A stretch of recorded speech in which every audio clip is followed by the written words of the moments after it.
In a magical kingdom known as Rosas, a sorcerer king, voiced by Chris Pine, grants each of the citizens of the town one grants each of the citizens one wish, which may or may not be granted. Asher, voiced by Ariana DeBose, fails to become his apprentice, but realizes, what's the word I'm looking for? What kind of king? The benevolent king. Yeah, exactly. That the benevolent king isn't all he cracks up to be, isn't all he seems to be. When she wishes upon a star, see what we did there, a star that soon comes to earth, sprinkles magic across the kingdom and leads her in a head-to-head battle. It's Magnifico, isn't it? With King Magnifico. So this is a centenary film, accumulation of, well, what history? And most of it seems to get referenced in this film. This film has sly nods to Peter Pan, Bambi, Wishing upon a Star, musical numbers. But for me, it just falls flat. It felt joyless. And that's not what we should be feeling from a film that celebrates 100 years of imagination. But you feel differently, don't you? I do. The story's slight. The film is a snappy 95 minutes. But for me, I felt it had a charming message about our dreams, desires, here represented as wishes. To be honest, it should have been called dreams, because he's not protecting people's dreams, wishes. He's keeping their desires and dreams. They're the very thing that make us who we are. And if we forget what they are, we forget ourselves. And there's also a message within this film about where true power really emanates from, and how even the great and benevolent can be corrupted by what they perceive as a good act, and how it can get out of control and become something more sinister. Magnifico fears that some wishes could lead people to rebellion or crime, which is a very pure way to look at it. But in taking these away, he's taken away who those people are, and they've just become drones for his society. It's been much publicized, like you say, as being a celebration of Disney Animation's 100 years. And it does tap into the nostalgia center, sometimes in charming ways. I did like the plants and animals suddenly springing to life and talking. But sometimes I felt it was clumsily shoehorned in. The Peter Pan chewing just felt unnecessary. And it awkwardly makes the film feel like it's trying too hard to be something other than what it is. Had it not been the celebratory year, many of those nods probably wouldn't have been forced in unnecessarily. And it would have allowed the film to simply be a fresh, original story idea from the House of Mouse. And perhaps it would have landed a little better. I enjoyed this. Don't get me wrong. I enjoyed this. I've given it 3.5 out of 5. It's not in the top tier of the more recent modern Disney. You know, we're not talking Moana. We're not talking Frozen or Tangled kind of levels. But neither is it down in the pits of Brother Bear and Chicken Little. This is somewhere in the upper mid-tier for me, because I'd be lying if I said that I didn't have a smile on my face for most of the film. And one scene in particular, which all I'm going to say is Dancing Chickens, had me chuckling like a lunatic. I could not stop chuckling as that whole scene played out. It's silly, but it's also got messages. And I was just drawn into it. I thought the music was hit or miss. There was a few really good songs in there. I did note that. In particular, at all costs, knowing what I know, and this is the thanks I get, was 3 songs that kind of like, I went, yeah, these are good. The rest of the songs felt unnecessarily exposition. Yeah, you know the word. I'm going to rephrase that. Felt like it was forcing in unnecessary exposition when they could have just done a normal dramatic scene. But it worked for me.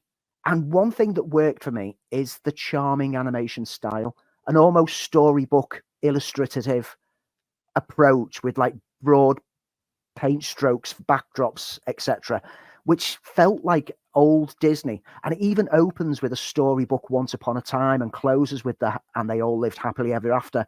And I loved that, because that was like that was what I wanted from like a traditional Disney kind of film. It does just let itself down for me that it does try to it does try to celebrate the history of Disney animation rather than celebrate a good story. I'll go with that. I mean, you wouldn't expect anything less from Disney, but beautiful animation and sometimes absolutely jaw-dropping. The detail, the detail in the characters, I thought was incredible. Little movements that the characters made that just make them feel very human. And no, it's not the worst Disney film that I've ever seen, and I'll totally agree with your choice on that. I just found it formulaic. Now, originally, when this film was planned, it was to go all out and do hand-drawn animation again, and maybe that would have made it feel more like a film to celebrate Disney's 100th year. But it just felt everything about it, including a lot of the music. There was nothing sort of hummable or sing along to or stood out as a When You Wish Upon a Star quality, or even going back to what was it called? Let me tell you about Bruno. We're all Encanto. Yeah. Or the Bruno song from Encanto. It's not terrible. It just doesn't sparkle in the way that it should. Chris Pine's great. I think he brings malevolence and a lot of humor to one of the first times that we've got a proper male villain, as opposed to usually being a wicked witch. Ariana DeBose, fantastic singing voice, even in animated form, incredibly charismatic. A fan favorite of Andy and I's. Alan Tudyk, yeah. But even that felt sort of shoehorned in to have a talking animal. And you know how much we like Alan Tudyk over here. It's not dreadful. It's just kind of average. And I think everybody expected more from this kind of celebratory film. Sadly, for me, it just didn't deliver. So it's a mixed opinion from the two of us here. For me, if you've got young uns, definitely take them along to this and they will lap it up and you might be pleasantly surprised and find some enjoyment in it. If you've not got young uns, might be worth waiting for the Disney Plus release and then give it a shot to avoid any disappointment. Decide, but based on our past history of talking about films, decide who you agree with the most and make your decision based on that.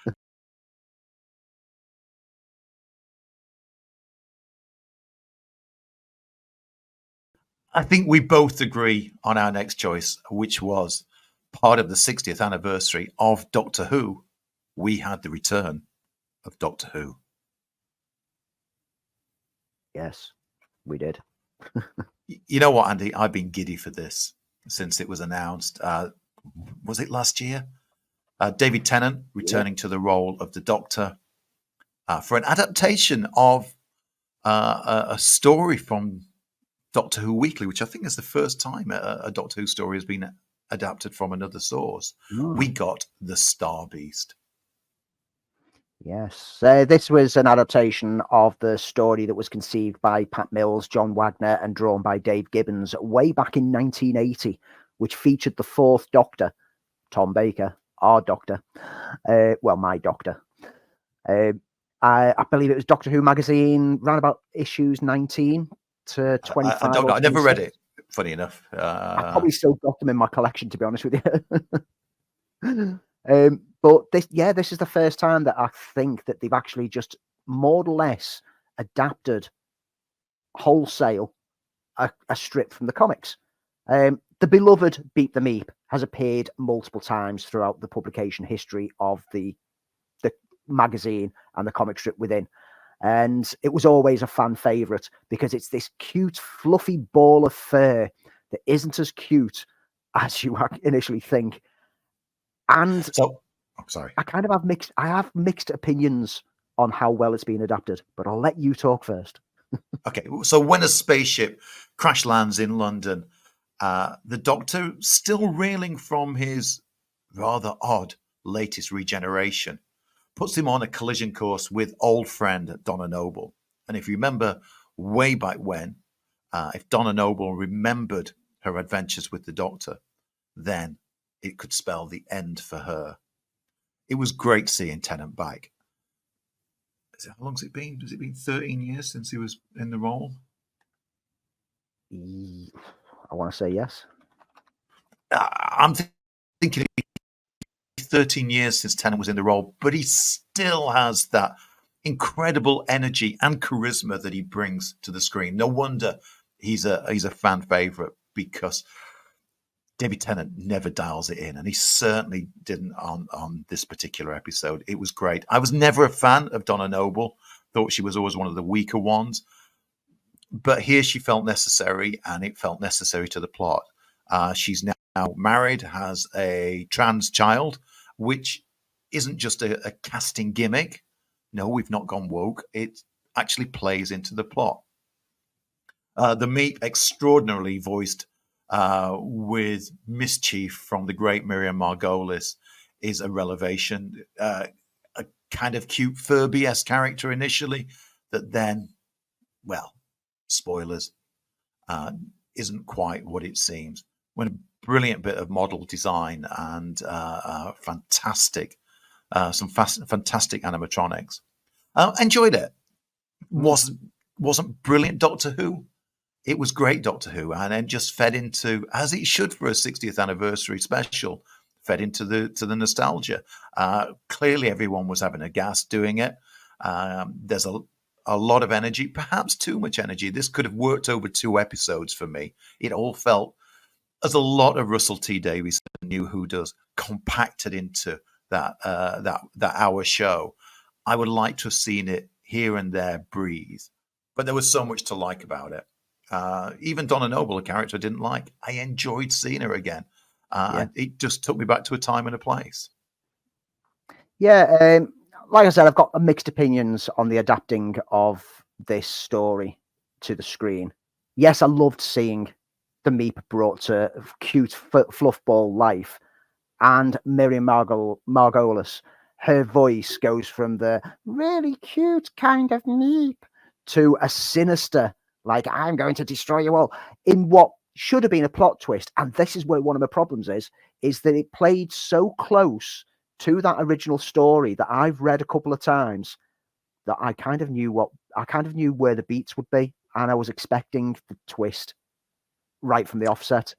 Even the names of the Warth officers who are trying to capture the Meep remain the same as they were in the comic. And I know it's supposed to be a kind of nodding reference, but for me, this has kind of created a slight problem, because the comic books, the novels, the audio dramas have always been considered canon. They've always been considered part of the proper canon stories of whichever Doctor it was. And this was a 4th Doctor story.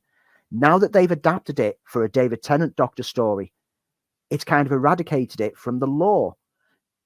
And it's worth noting that, unlike things like Star Wars, etc., which has basically said that, oh, that's not canon, etc., because it's never been referenced in the shows, a lot of the things that have been in the comics, books, audio dramas, etc., have been referenced over the past 2 decades in Doctor Who episodes. So they have made it clear to date that everything is part of the actual Doctor's legacy.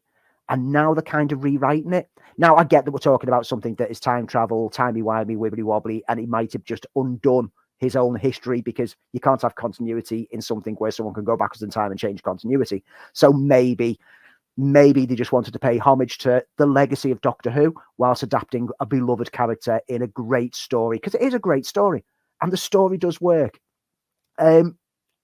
I did like the fact that they fitted that story in alongside the reintroduction of Donna. Yes, like you, I'm not a fan of Donna as a character, but I kind of cared for her, particularly for the first 2/3 of this episode. It's only when she became the old Donna again that I was like, oh, that's the grating bit that I don't really like. But up until that point, I was like, oh, I'm actually connecting with this character. I actually feel for this character. She, everything that she's lost, a lot, like, what's going on. But then she just becomes Catherine Tate at the end, and it's going to be grating over the next couple of episodes because she's now Catherine Tate. But I enjoyed it. I enjoyed the production values, which have clearly been ramped up. Yeah, they're spending all that Disney money, aren't they? Because normally you get a battle sequence where there's 2 or 3 people in it. This felt a particular battle on a suburban street feel epic. The amount of extras that they had, the effects work, the meep itself, all really well done. Yeah, they're spending that Disney money. I had a friend of mine mention, oh, it's going to get all Mandalorian. I don't think it did. It still had that slight British DIY Doctor Who feel. The eccentricity of it all is still there. It doesn't feel like a Disney show. They've just got what they have to do to attract a bigger audience is to raise the production costs on it and production values. And that's certainly shone through. The set for the new TARDIS is ridiculous. Loved it to death. It wasn't the best Doctor Who episode ever. And I've got the feeling, though, that what it's building to, the best is yet to come.